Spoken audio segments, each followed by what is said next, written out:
Okay. Quite murah jugalah, dalam RM28. Dia autolytic debridement. Okay. Boleh pakai untuk viable and non-viable tissue. Okay. From low to moderate boleh pakai. Can use for burn juga. Okay. Cuma jangan pakai in highly exudative wound lah. Okay. And scare? Bukan sikit Salah. Okay, so next is Beyond Skin Renewal Gel. Okay, so this is a collagen base. This is untuk very expensive lah. Dia pakai untuk chronic wounds. Okay, to improve epithelialization, to improve angiogenesis. Okay, cuma tak boleh pakai deep wound, infected wound, malignant wound. Dia just like superficial chronic wound dia boleh pakai. And harga dia pun sangat mahal.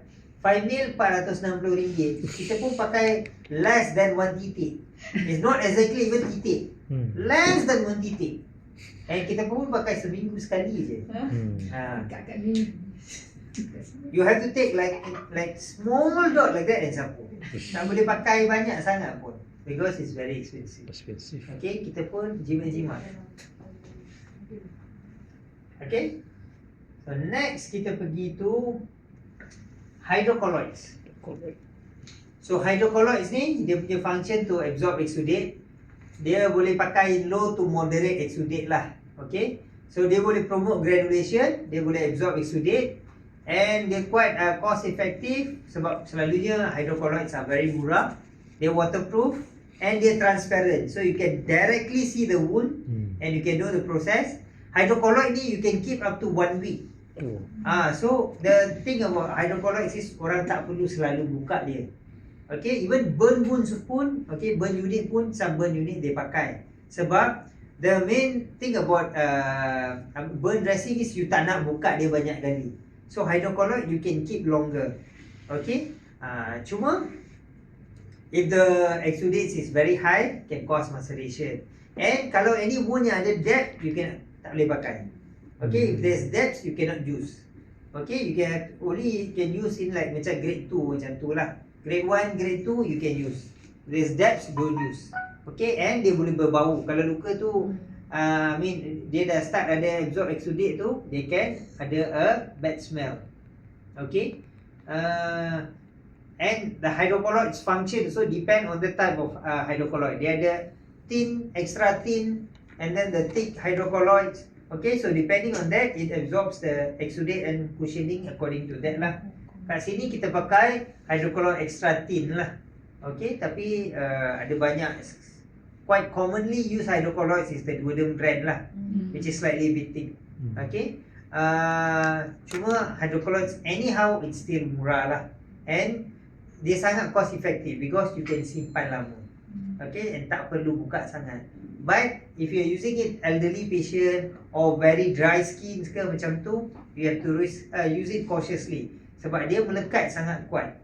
Okay, so when you want to remove, you have to remove slowly sebab nanti dia punya wound bed heal, peribone dia koyak. You can get a bigger wound. Okay, it's quite adhesive. Okay. Next is alginate. So alginate kita ada kat sini, kita pakai Keltostat lah. So Keltostat boleh absorb exudate sikit and it can maintain the moisture, and dia ada hemostatic properties. So calcium alginate ni kalau Keltostat ni, if you're doing any debridement ke apa, if there's any bleeding, you can compress dengan Keltostat. It helps to stop bleeding. Atau luka-luka yang ada like hemorrhagic exudates ke, dia ada macam bleeding ke macam tu, you can pack with Keltostat. It helps to stop the bleeding. Okay, dia ada hydrofiber effect dia pun ada lah dia, tapi tak adalah dia boleh absorb exudate banyak sangat. Okay, harga dia pun quite murah lah. Okay, so per piece dalam RM5 lebih. Next is charcoal. Charcoal kita kat sini kita pakai Zoflex lah. So Zoflex dia boleh absorbent function dia tak adalah sangat dia, sebab dia quite nipis juga. Tapi dia manage bad odor. So kalau luka tu ada luka berbau, dia boleh fight the bau, and dia boleh fight infection jugalah. Okay, because charcoal also can fight infection. Okay, and what they akan buat is they absorb the bacteria and harmful MMPs. MMPs ni is like an enzyme that is needed for wound healing. Tapi bila wound tu infected, MMP itu akan jadi berlebihan. So wound tu takkan heal. So Zoflex can bring it to the optimal level. So untuk promote granulation. Okay, harga Zoflex ni dalam RM20 sekeping. Tapi usually you don't have to really pack the whole Zoflex tu 10 times 10. Okay, kadang-kadang kita just bahagi 4, kita letak suku je, then campur dengan gauze soap dengan hydrosil. So the gauze nanti pun akan jadi macam Zoflex effect juga. So kalau you tengok luka besar tu, you ada any hydrofiber, tak perlulah sumbat the whole thing. Okay, you can letak sikit and then rest campur dengan gauze soap dengan hydrosil ke something like that, supaya satu you can jimat, I mean, and that also is actually a good hydrofiber jugalah. Next silver products, kita start dengan Aquaset AG lah. So Aquaset AG dia it's a good hydrofiber. Okay, dia boleh absorb exudate juga, and they reduce bacterial bioburden.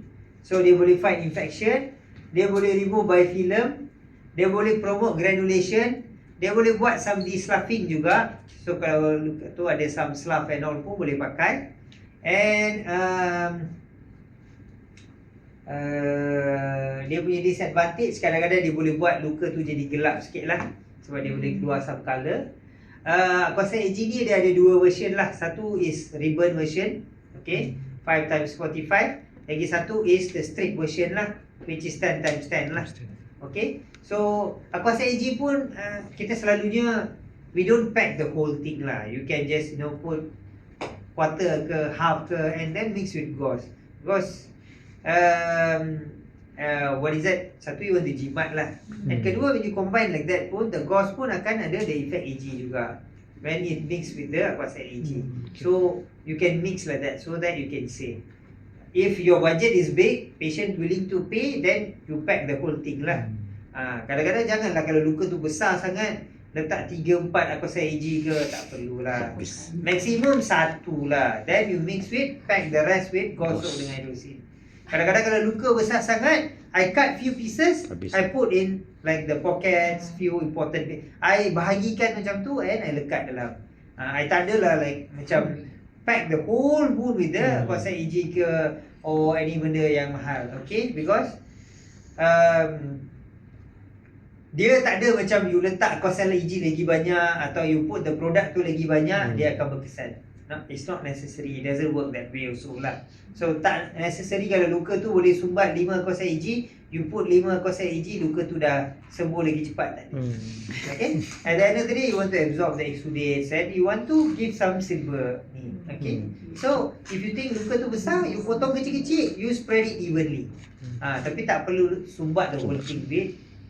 You can campur dengan apa ni juga. Gauze. Wet gauze juga Jimat lah. Okay, sebab semua benda tu mahal. Aquaset AG ni satu strip dalam almost 30 ringgit. Okay, almost 30 ringgit per piece so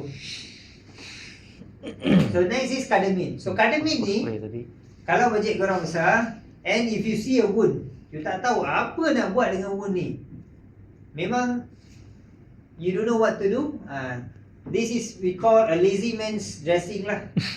Dia kering pun boleh pakai, basah pun boleh pakai, bersih pun boleh pakai, infected pun boleh pakai, excoriation boleh pakai, deep wound pun boleh pakai. Semua boleh pakai cardamine ni. Cuma harga dia mahal lah.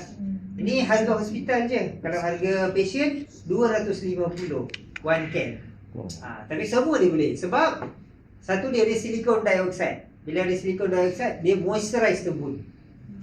Lepas tu dia ada kaolin clay. So kalau ada exudate berlebihan, dia serap.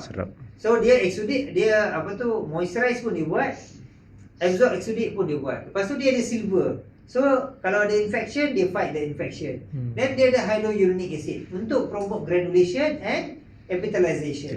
So it does everything. Moisturize pun ada, absorb exudate pun ada, fight infection pun ada, promote granulation pun ada. So it also can have to do some de-sloughing pun boleh sikit lah. Okay, so basically you can use for everything. Kalau dah mati akal and Bajet besar, pakailah Academy. Betul. Lepas spray ni berapa hari boleh buka dressing? Then it still bergantung dengan Oksidat juga. How often you want to change a dressing? Moisture. It depends on the moisture. Moisture. Tiga dia. Okay, so dia tak clear cut. You tengok luka ni sangat basah, you can then you have to change according to how wet is it. Okay, how wet. Okay. Kadang-kadang maybe what I do, I simpan the dressing, I change the outer layer. Tapi still depends on how bad is it. Kalau sangat basah melecur, then you have to do the whole dressing lah. Okay, so that's why how often you want to do depends on moisture. You need to know the moisture history. Okay, so Kadamin, any questions? Dia primary ya bos? Primary. Okay. Tapi kalau macam dia ada exploration, patient cirit ke, atau kecil-kecil, napi rash, teruk, merah-merah, dia spray je lah. Boleh juga. And then cover. Boleh juga. Spray dengan krim apa? Gel. Dia ada krim. Kalau dia krim tu tak ada kaolin clay. So kalau macam highly exudative semua tak boleh pakai. Dia slightly cheaper tapi function dia kurang sikit lah. Tak macam Academy. Okay, Academy dia boleh absorb. Bagus semua. So next is RTD. So RTD ni primary ke secondary dressing? Secondary. Dengan primary. Maksudnya letak kat luar lah. Bukan primary ke ni? Tak direct ke bun. Direct bun. Kan dia letak kat luar? Bukan dia letak kat luar ke? Dia foam kan? Tak, sebab nak suruh dia boleh kontak dengan bun. Dia bukan biasa primary, dia memang primary. Never put it outside. Saya selalu tengok claim muntin. Lepas tu luka dia dalam 5 cm tapi letak RTD kat luar. Membazir. And one whole RTD lagi.